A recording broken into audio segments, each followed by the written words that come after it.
Welcome to மாரி Babu channel. இன்றைக்கி என்ன பார்க்க போகிறோன்னா, வாழைப்பூ வடை எப்படி ஈஸியாக சுவையாக செய்கிறது அப்படிங்கிறத பற்றி தான். நான் வந்து 250 கிராம் கடலைப்பருப்பு எடுத்திருக்கேன். நல்லா கழுவிட்டு ஊற வச்சு எடுத்துக்கோங்க.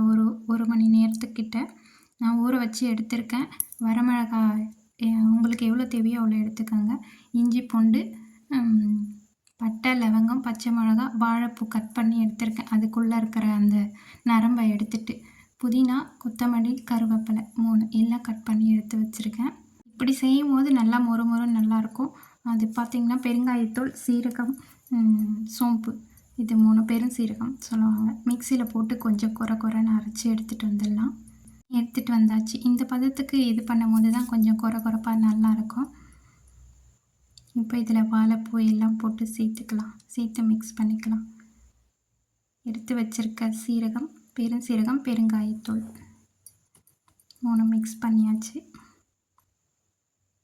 இப்படி செய்யும்போது நல்லா மொறுமொறுனாகவும் இருக்கும், செமையாகவும் இருக்கும். இன்னொரு பதத்துலேயும் செய்வாங்க.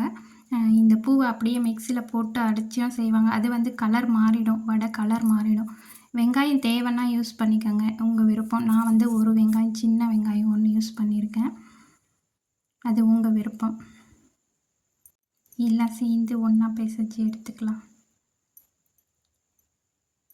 சால்ட்டு கொஞ்சம் மிக்ஸ் பண்ணிக்கலாம், தேவைக்கு தகுந்த மாதிரி. எல்லாம் சேர்ந்து பிசைஞ்சு எடுத்துக்கணும்.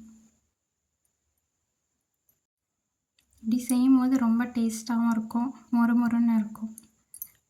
அந்த மிக்சியில் போட்டு செய்கிற மாதிரி செஞ்சோன்னா கொஞ்சம் அது கலர் சேஞ்ச் ஆகிடும், வடையோட கலரே சேஞ்ச் ஆகிடும்.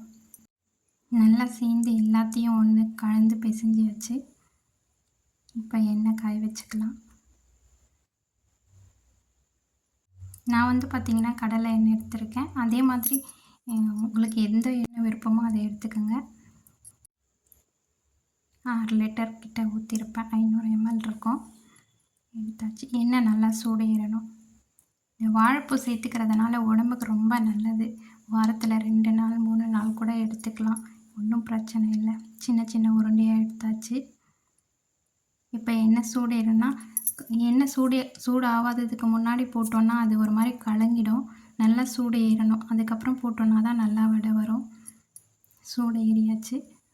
இப்போ போட்டு எடுத்துக்கலாம். வாழைப்பூவில் வந்து துவர்ப்பு தன்மை அதிகமாக இருக்கிறதுனால சர்க்கரை இருக்கிறவங்களும் இதை தாராளமாக சாப்பிட்லாம். சர்க்கரையோட அளவை கட்டுக்குள்ளே வச்சு. அல்சர் இருக்கிறவங்களும் வாழைப்பூ அடிக்கடி சேர்த்துக்கலாம், ரொம்ப நல்லது. நல்லா திருப்பி விட்டு எடுத்துக்கலாம். இந்த பதத்தில் எடுத்துடணும். இதுக்கு மேலே போச்சுன்னா அது ஒரு மாதிரி ஆகிடும். இப்போ பாருங்கள், மொறுன்னு நல்லாயிருக்கும் சாப்பிட. எடுத்தாச்சு. அவ்வளோதான், எடுத்துட வேண்டியதான். இதுக்கு மேலே விட்டால் அதோட டேஸ்ட் மாறிடும். இந்த மழை டைமில் செஞ்சு சாப்பிடும்போது இன்னும் டேஸ்ட்டாக நல்லாயிருக்கும். வீடியோ பிடிச்சிருந்தா லைக் பண்ணுங்கள், கமெண்ட் பண்ணுங்கள், ஷேர் பண்ணுங்கள். சூப்பராக வாழைப்பூ வடை ரெடி.